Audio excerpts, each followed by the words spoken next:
गुजरात दंगों के सिलसिले में फर्जी दस्तावेज गढ़ने और फर्जी मामला बनाने के आरोप में एफआईआर दर्ज हुई और उसमें तीस्ता सीतलवाड़ को गिरफ्तार किया गया। उनके साथ 2 अधिकारियों की भी गिरफ्तारी हुई।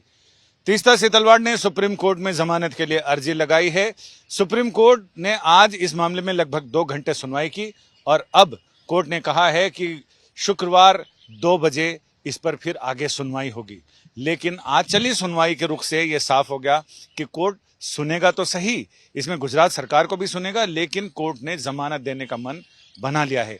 कोर्ट ने यह कहा कि कोई ऐसा मामला, कोई ऐसी नजीर दिखाइए जिसमें फर्जी दस्तावेजों के आधार पर किसी महिला को गिरफ्तार करने के बाद 6 हफ्ते तक उसकी जमानत अर्जी पर सुनवाई ना हुई हो। गुजरात हाईकोर्ट में इस मामले में सुनवाई लंबित है। इस पर सॉलिसिटर जनरल ने कहा कि जब गुजरात हाईकोर्ट में सुनवाई लंबित है तो सुप्रीम कोर्ट को डायरेक्ट सीधे इसे नहीं सुनना चाहिए। कोर्ट ने सवाल भी पूछा कि आप ये कहना चाहते हैं कि अगर किसी की जमानत अर्जी हाईकोर्ट में लंबित हो तो सुप्रीम कोर्ट सीधे ना सुने, वो सुप्रीम कोर्ट अप्रोच नहीं कर सकता डायरेक्ट। कई तरह की बातें हुई। कोर्ट ने इसमें यह साफ कहा, 1 घंटा तक सॉलिसिटर जनरल की दलीलें सुनने के बाद कोर्ट ने कहा कि हम इस बारे में हमें अभी तक आप नहीं बता पाए हैं कि आखिर ऐसे कौन से आरोप हैं जिनकी वजह से उनकी जमानत अर्जी का विरोध कर रहे हैं।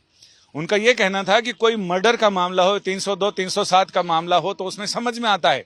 यह फर्जी दस्तावेजों का मामला है और इसमें आपने उस महिला को गिरफ्तार भी किया हुआ है। हमें यह लगता है आपकी दलीलों से कि इन आरोपों में उस महिला को रिलीफ दी जा सकती है। लेकिन गुजरात सरकार की ओर से सॉलिसिटर जनरल ने यह कहा कि वो चाहते हैं कि पहले कोर्ट गुजरात हाईकोर्ट की फाइंडिंग्स देखे, उनका इस मामले में उनका फैसला आ जाए, उसके बाद फिर सुप्रीम कोर्ट सुने तो ज्यादा बढ़िया होगा।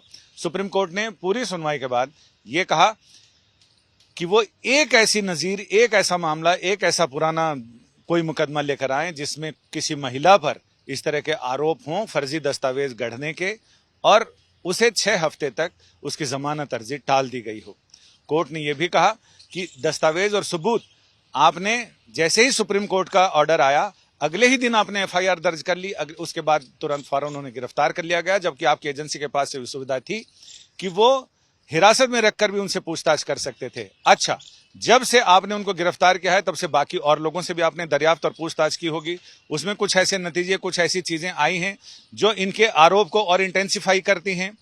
अगर आई हैं तो आप वो सारी चीजें हमें बताएं। अब सारा दारोमदार शुक्रवार को 2 बजे सुप्रीम कोर्ट में उसी पीठ के सामने सुनवाई होनी है। कोर्ट ने यह भी कहा कि यह विशेष पीठ है और आपकी रोजाना के टालने की अपील और आग्रह पर हम रोजाना जो रेगुलर मैटर्स हैं उसके लिए भी बेंच को सुनने पड़ते हैं, तो इसलिए विशेष पीठ है। लिहाजा कल 2 बजे आप पूरी तैयारी से आएं और उसमें यह बताएं कि आखिर ऐसी कौन सी मिसालें हैं जिस पर आपने अपनी दलीलें आधारित की हैं।